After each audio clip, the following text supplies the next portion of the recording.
quando eu e meu marido, Manuel, acabamos de casar, estávamos animados para começar nossa vida juntos. Encontramos um lugar para viver que parecia saído de um conto de fadas, mas de um conto de fadas meio estranho. O lugar era uma colônia antiga e um pouco feia, lá no topo de uma colina. Era um bairro meio perigoso e não muito seguro, mas na época, com o salário do Manuel, era o único lugar que conseguíamos pagar. A casa que alugamos tinha um quintal lindo e era bem maior do que todas as outras por perto. Fica na rua mais alta da colônia, onde a vista era fantástica, dava para ver toda a área lá embaixo. Parecia o lugar perfeito para se viver. Mas, infelizmente, não podíamos pagar por um lugar tão grandioso. Em vez disso, eles nos deram um quartinho minúsculo, que parecia mais um depósito do que uma casa. Era colado à casa principal, e o banheiro ficava lá no jardim, então, nunca realmente entrávamos na casa grande. Eu não fazia ideia de como Manuel conseguiu esse lugar, mas estava feliz por termos nosso próprio cantinho. No entanto, eu tinha muito medo de ficar sozinha lá. A rua tinha um ar de perigo, mas, curiosamente, ninguém nos incomodava. Era estranho porque, apesar de parecer um lugar fácil de ser invadido, todas as janelas tinham grades pesadas e a porta era metálica e pesada, como a de uma prisão. Não sabíamos nada sobre os antigos moradores da casa principal. O Manuel me disse que a casa estava vazia, mas logo descobrimos que algo não estava certo. Sempre que encostávamos o ouvido na parede, podíamos ouvir barulhos do outro lado, como se alguém estivesse andando lá dentro. Isso só aumentava meu medo e minha curiosidade sobre o que realmente estava acontecendo naquela casa. Vem cá, ouça, tem alguém lá. Eu falava para o meu marido, mas ele achava que era só coisa da minha cabeça. Até que uma noite, ele decidiu conferir. Ele pegou um copo de vidro, encostou na parede e ouviu. Ficou bem claro que alguém estava morando lá. Então, ele decidiu perguntar para a pessoa que alugou o quarto para a gente. Essa pessoa garantiu que a casa estava vazia. Manuel respondeu: você está enganado, tem alguém lá do outro lado. Um domingo, fui até o centro da cidade encontrar uma das minhas irmãs, que me trouxe uma bolsa com algumas coisas que eu tinha deixado em casa. No caminho de volta, quando estava subindo a colina, passei por uma feira de rua, onde vendem um monte de coisas legais. Em uma barraca de antiguidades, encontrei um telefone de disco bem baratinho. Já tinha visto a tomada no meu quartinho, então comprei para testar. Naquela tarde, quando Manuel chegou cedo em casa, ele ligou o telefone. Fiquei super animada quando ele disse que tinha linha. Nós ligamos para uma das minhas amigas, e foi ótimo bater um papo com ela. Depois de desligar, fiz o jantar e fui dormir. Manuel decidiu aproveitar e ligar para o irmão dele. Mas assim que pegou o telefone, desligou imediatamente. Eu perguntei o que tinha acontecido, e ele disse que ouviu uma voz na linha, como se alguém estivesse ouvindo do outro lado. Você acha que tem um telefone lá dentro? Será que tem alguém lá? Perguntei para o Manuel. Ele saiu, deu a volta na casa e tentou abrir todas as portas, mas estava tudo trancado. Não havia ninguém e nenhum barulho. Decidimos parar de pensar nisso, porque estávamos começando a ficar muito assustados. Quem poderia estar lá? Por que alguém estaria completamente trancado? Já estávamos há meses na casa e tínhamos certeza de que ninguém tinha entrado ou saído. Fomos para a cama, mas não conseguimos parar de conversar sobre isso. Era quase meia-noite e ainda estávamos pensando no mistério. O Manuel se levantou de novo para verificar o telefone, como se quisesse ouvir novamente o que tinha ouvido antes. Eu estava do outro lado do quarto e até ouvi o momento em que ele desligou o telefone. Lembro bem do rosto dele, parecia uma criança assustada, sem saber o que fazer. De repente, ouvi o som de alguém subindo ou descendo as escadas. Manuel também ouviu e encostou o ouvido na parede para confirmar. Saímos de casa e fomos para o quintal da frente, depois até a rua. Um senhor que estava bebendo uma cerveja na calçada nos viu e se aproximou. Ele tinha muitas tatuagens e parecia não muito amigável. Vocês estão aqui há um bom tempo, né? Ninguém fica aqui por muito tempo, ele comentou. Tem alguém na casa, não é? Perguntou Manuel. Isso seria mais fácil de lidar, o senhor respondeu, quase rindo. Às vezes, os gritos são tão altos que se ouvem na rua inteira. Mas nunca há ninguém. A casa está vazia há anos. O senhor nos convidou para ir até a frente da sua casa, que ficava a alguns metros. Aceitamos meio desconfiados, e ele nos mostrou 2 pequenos quartinhos de madeira no fundo do seu quintal. São pequenos, mas se algum dia vocês quiserem se mudar, posso alugá-los por dia ou semana, ele ofereceu, ainda rindo de nós. Manuel agradeceu, mas disse que não achava que precisaríamos. Voltamos para nosso quartinho. Os ruídos estranhos continuam todos os dias. Desconectamos o telefone e nunca mais o usamos.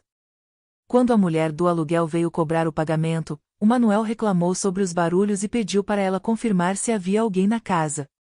Normalmente, ela não saía do carro e só buzinava, mas dessa vez ela estacionou e entrou no quintal com o Manuel. Ela pegou as chaves, abriu a porta metálica da casa grande e as portas internas, e finalmente entrou. A senhora pediu ao Manuel para entrar na casa e conferir se havia alguém lá.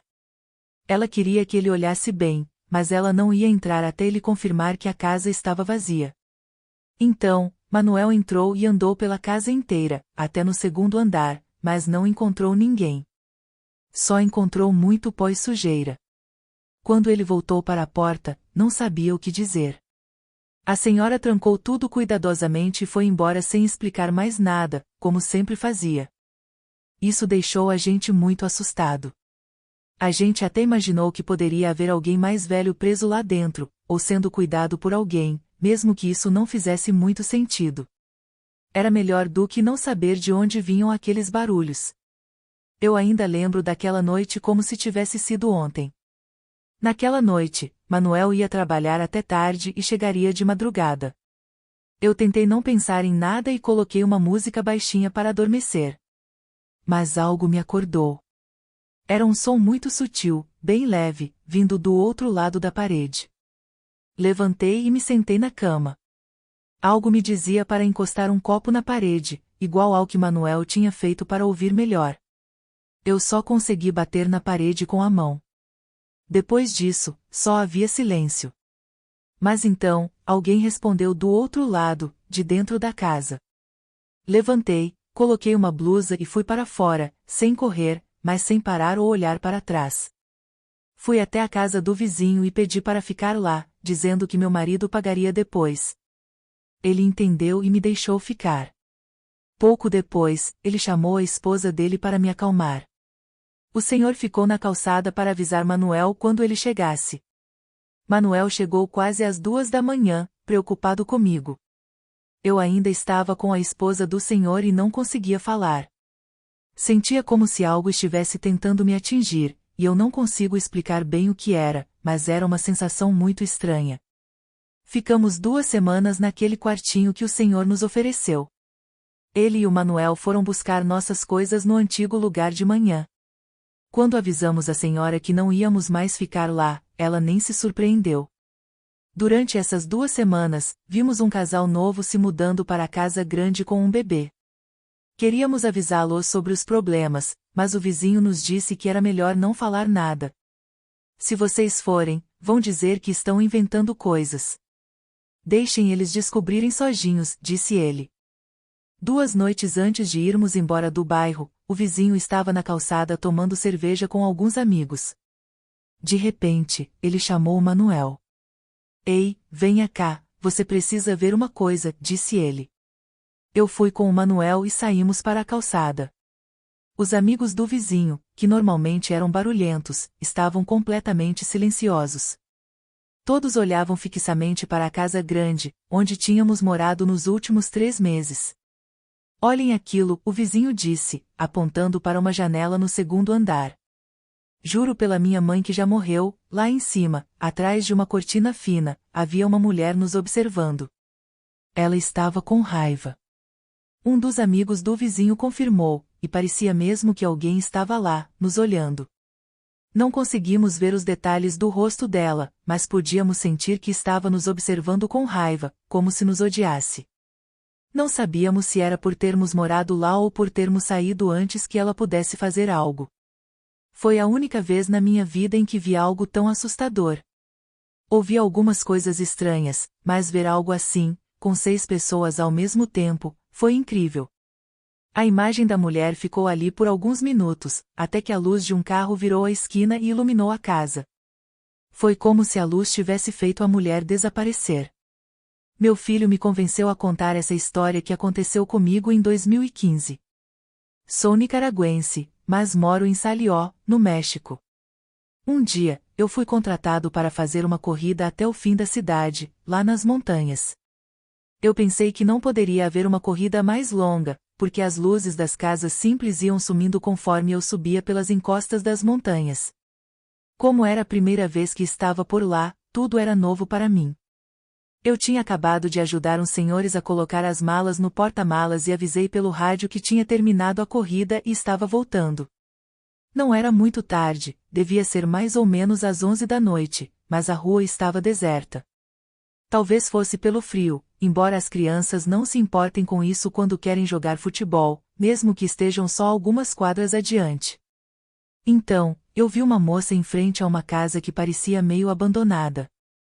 Ela estava usando um vestido fininho e velho, que ia até um pouco acima dos joelhos. Quando ela fez um gesto com a mão para que eu parasse, eu pensei que talvez ela precisasse de ajuda, que tivesse escapado de alguém. Sem pensar muito, parei o carro. De longe, o rosto dela parecia meio borrado, e quando ela se inclinou para olhar pela janela, não parecia nada de sobrenatural. Achei que era um problema da minha visão, porque às vezes eu vejo manchas e borrões quando minha pressão está baixa. Ela pediu para eu levá-la ao centro da cidade, e eu disse que podia, porque era exatamente para lá que eu estava indo. Mesmo não sendo um táxi normal, algo me fez querer ajudar. Ela entrou no carro, e eu nem me lembro de ter destravado a porta, mas ela entrou de qualquer jeito. Comecei a dirigir rápido, pensando que talvez alguém estivesse atrás dela. Olhei para ela pelo retrovisor, mas o cabelo bagunçado dela cobria metade do rosto. Ela parecia estar olhando para o chão. Moça, se você precisar de ajuda, posso te levar a um hospital ou à polícia. Está tudo bem? Perguntei, mas ela não respondeu. Então, ela começou a balançar a cabeça, dizendo que não. Eu a via pelo espelho, mas algo estava estranho. Quando ela balançava a cabeça, parecia que o movimento dela ficava no ar, como aqueles rastros que aparecem nas fotos de luzes de carros em movimento. Era como se os reflexos do movimento dela ficassem desenhados no espelho.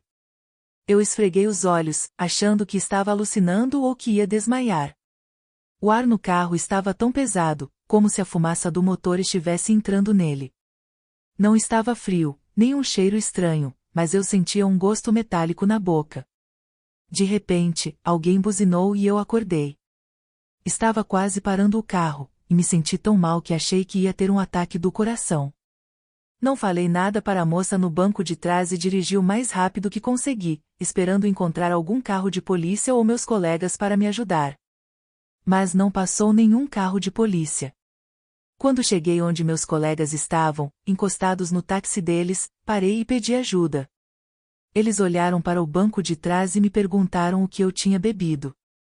Eu olhei pelo espelho retrovisor e, quando me virei para procurar a moça, não havia ninguém. As portas estavam trancadas e eu nunca parei o carro o suficiente para ela ter saído. Meus colegas queriam me levar ao médico, mas eu disse que estava bem e só queria ir para casa. Eu não queria mais dirigir. Eles me levaram para casa e eu fiquei preocupado com as piadas que eles fariam no trabalho no dia seguinte. Mais tarde, no meio da madrugada, meu telefone tocou. Era um colega perguntando se eu estava acordado. Eu disse que sim, e ele falou que queria passar na minha casa para ver se eu estava bem. Fiquei confuso, porque ele não era muito próximo de mim, mas disse que poderia vir. Ele chegou alguns minutos depois. Quando eu cheguei à base, perguntei para ele: "Você me viu na rua dirigindo, não foi?" Buzinei, mas você não me ouviu. Parecia que você estava quase dormindo no volante. Eu respondi que parecia ter tido um ataque de pânico, mas não entendia bem o que aconteceu. Ei, Você estava com alguém no carro, certo? Ele perguntou. Na base, disseram que não, mas eu vi alguém. Você viu o senhor que estava comigo? Perguntei. Senhor? Não, quando eu te vi, havia uma moça muito estranha no banco de trás. Quando buzinei, ela me olhou. Não consegui ver o rosto dela, mas os olhos brilhavam de uma cor branca. Quando meu colega contou o que viu, as pessoas começaram a levar mais a sério o que aconteceu comigo. Eu fiquei mal por uma semana inteira, sem conseguir dormir, mesmo que dissessem que era só por causa do susto. Nunca vou esquecer o medo que senti naquela noite. Eu não sou o tipo de pessoa que vê fantasmas, nem sou médium ou algo assim. Nunca tinha passado por algo assim antes e, desde então, nada mais aconteceu. Eu tenho fé e espero que continue assim até o fim da minha vida.